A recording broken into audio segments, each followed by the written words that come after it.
¿Se enciende la luz de fallo motor y el escáner te devuelve un código P2078? Bueno, pues si es así, esta es la guía que estabas buscando para entender qué pasa y, sobre todo, cómo solucionarlo. Vamos a desgranarlo todo paso a paso. Todo comienza así, ¿verdad? Con ese pequeño sobresalto cuando se ilumina ese testigo en el cuadro. Es la forma que tiene el coche de decirnos, oye, tenemos que hablar. Y después de conectarle la máquina de diagnosis, ahí está el culpable, P2078. Si este es el código que ha aparecido, perfecto, porque estamos justo en el sitio adecuado para encontrar respuestas. Y claro, aquí vienen las dos grandes preguntas. ¿Qué demonios significa esto y es para preocuparse de verdad? Pues bien, en los próximos minutos vamos a resolver estas dudas y a trazar un plan de acción para ir directos al grano. Muy bien, pues vamos a meternos en faena. Este código puede sonar a chino, súper técnico, pero en realidad vamos a ver que su lógica es bastante sencilla una vez que la traducimos. Oficialmente, P2078 significa circuito alto del sensor de posición de la válvula de sintonización del colector de admisión. El nombre asusta, lo sé, pero en pocas palabras se refiere a un fallo en el sistema que regula cómo entra el aire al motor. Para que nos hagamos una idea, es como si el motor necesitara respirar de una forma para ir tranquilo por ciudad y de otra muy distinta para adelantar en autopista.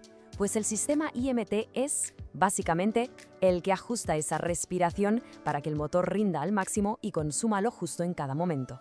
Y aquí está el meollo de la cuestión. Hay un sensor muy pequeño cuya única misión es ir contándole al cerebro del coche, a la centralita o PCM, en qué posición exacta está esa válvula del aire.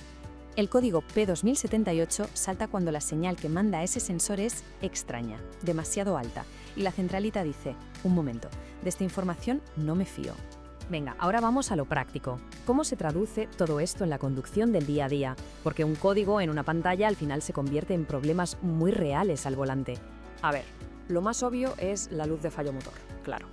Pero además es muy probable notar que el coche está como perezoso, que le falta esa alegría al acelerar. También es un clásico que el consumo de combustible se dispare de repente. Y a veces, incluso en parado, el ralentí es inestable, el motor tiembla un poco. No tienen por qué aparecer todos los síntomas a la vez, pero la luz, junto a cualquiera de ellos, ya es una pista muy clara. Bueno, y ahora a lo que vamos, a encontrar al culpable.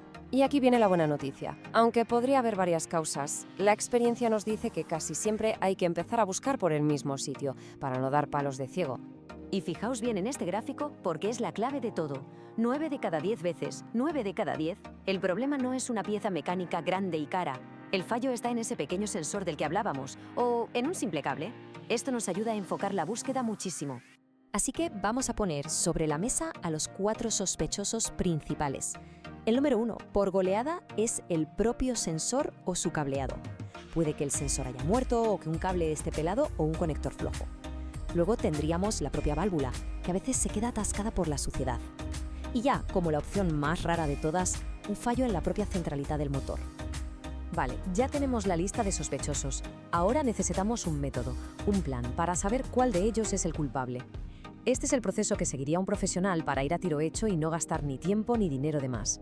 Y la regla de oro aquí es la lógica pura. Empezar siempre por lo más sencillo y barato. Lo primerísimo, una inspección visual a fondo de los cables y conectores. ¿Todo parece en orden? Vale, pues segundo paso. Cogemos un multímetro y comprobamos el sensor. Si el sensor da los valores correctos, el siguiente sospechoso es la válvula. Vemos si se mueve bien con la mano. Y solo si todo lo anterior está descartado, empezaríamos a pensar en la centralita. Saber dónde está el problema es la mitad del trabajo. La otra mitad es solucionarlo bien, sin caer en los errores típicos que al final nos cuestan un disgusto y más dinero. Y esto es importantísimo. El error de manual es lanzarse a comprar un sensor nuevo sin haber comprobado antes si el problema era un simple cable suelto. Imagínate la cara que se te queda. Otro fallo común, cambiar la válvula entera cuando a lo mejor solo necesitaba una buena limpieza de carbonilla. Y en los coches más modernos, un error cada vez más frecuente es olvidarse de que la centralita puede tener una actualización de software pendiente que soluciona justo ese fallo. Y ahora vamos a ponernos un poco serios, porque hay que dejar una cosa muy clara. El código P2078 no es una de esas lucecitas que podemos ignorar y dejar para la semana que viene. Esperar, en este caso, tiene consecuencias. Cualquier mecánico con experiencia lo diría así de claro. Esto no es una simple sugerencia, es una advertencia en toda regla. Dejar este problema sin solucionar es sencillamente una mala idea. ¿Y por qué tanta insistencia?